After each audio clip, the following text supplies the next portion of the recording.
On a coutume de dire que la ville de Marseille est une ville d'hommes méditerranéens et machos. Pourtant, Nora Preziosi a réussi à tirer son épingle du jeu. Née dans les bidonvilles du 14e arrondissement de Marseille, de parents arrivés d'Algérie en 1958, elle vit dans une cité d'urgence avant de s'installer à la cité Fontvert. Septième d'une famille de 13 enfants, elle a su se forger son caractère dans l'ambiance multiculturelle de la cité phocéenne. Quand on était petit, on ne pouvait pas dire on est musulman, arabe, algérien. On ne savait pas que ça existait, tous ces mots. C'était des nouveaux mots. Nous, on se disait on est français, même pas français, on disait on est marseillais.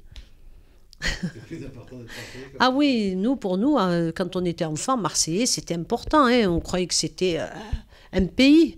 On ne savait pas que ça existait Paris. On s'en fichait, nous, de Paris. Nous, ce qui comptait, c'était Marseille. Pleinement marseillaise, elle suit sa scolarité chez les sœurs pendant 4 ans. Elle aide dans la cité et travaille d'abord dans un salon de coiffure, puis en tant que secrétaire, avec une ambition qu'elle n'a pas abandonnée. J'ai trouvé qu'il fallait absolument que les gens des quartiers sud et quartiers nord se rencontrent. Moi, j'avais déjà appris à connaître les autres, cette façon de parler, cette façon de penser, parce que des deux côtés, ils ne s'entendaient pas. Il n'y avait pas une séparation, les gens ne se connaissent pas, ne se fréquentent pas. Quand vous habitez le 7e, le 8e arrondissement, vous avez des amis, et quand vous habitez les quartiers nord, vous avez d'autres amis, donc c'est un peu compliqué. Il fallait quelqu'un qui fasse un lien entre...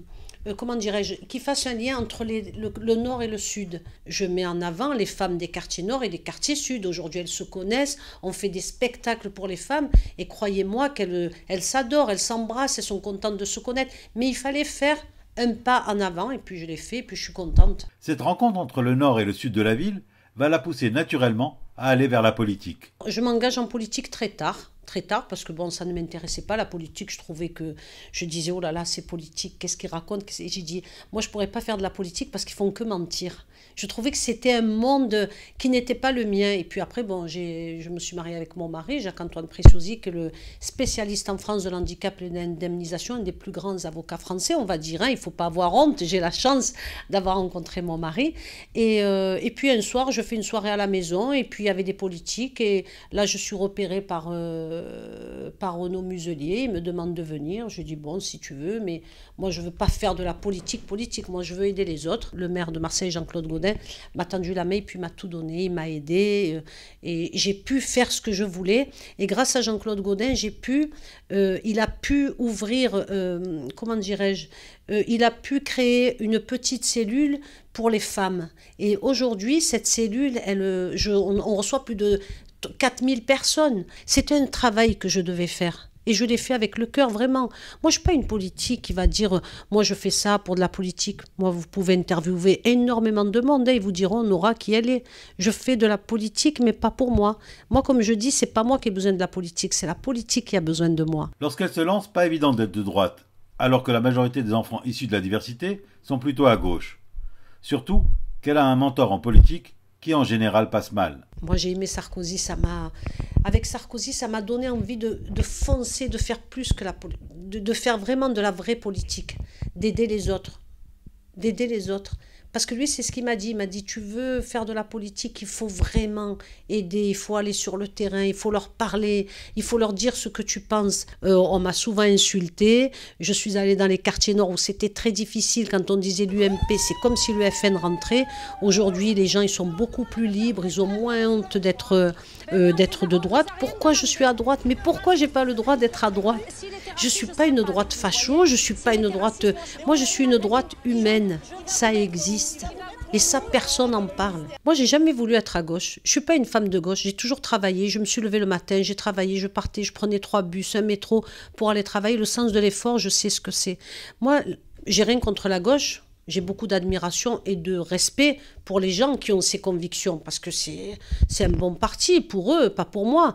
Moi, vous savez... J'ai eu beaucoup de difficultés à dire que j'étais une femme de droite. Pourquoi? Moi, je l'ai dit dans toutes les télés et je peux le répéter. Moi, je suis une berbère, chaoui. Mon père était un moujahid.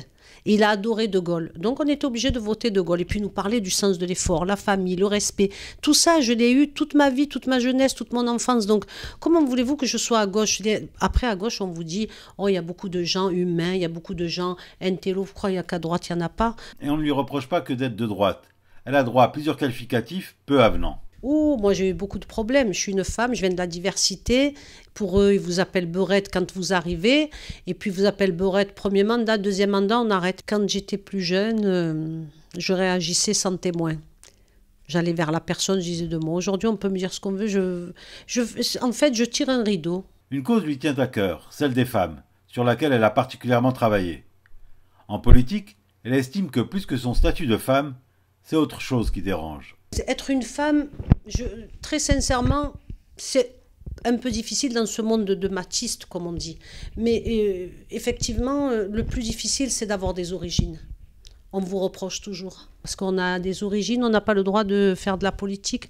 Parce qu'on a des origines, on n'a pas le droit d'être ce que l'on est. On a des origines, on est fiers, il faut continuer, il ne faut pas avoir honte. Et comme dit Rachida Dati, moi je vous le dis, pour savoir où on va, il ne faut pas oublier d'où l'on vient. Jamais je masquerai. Ça veut dire, si je masque mes origines, ça veut dire que j'ai honte de mes parents. Candidate sur la liste de la républicaine Martine Vassal à Marseille, elle se remémore son meilleur souvenir, celui d'être élue et son premier conseil municipal. La première fois, quand je suis rentrée au conseil municipal et que j'ai mis l'écharpe, je crois que j'ai jamais eu... je me suis dit, la France, elle m'a reconnue. C'est très fort. C'est un moment, mais... je sais pas, j'arrive pas à parler parce que ça me prend les tripes, j'ai la chair de poule. Je me suis dit, la France, elle a reconnu son enfant et c'est ce que je voulais.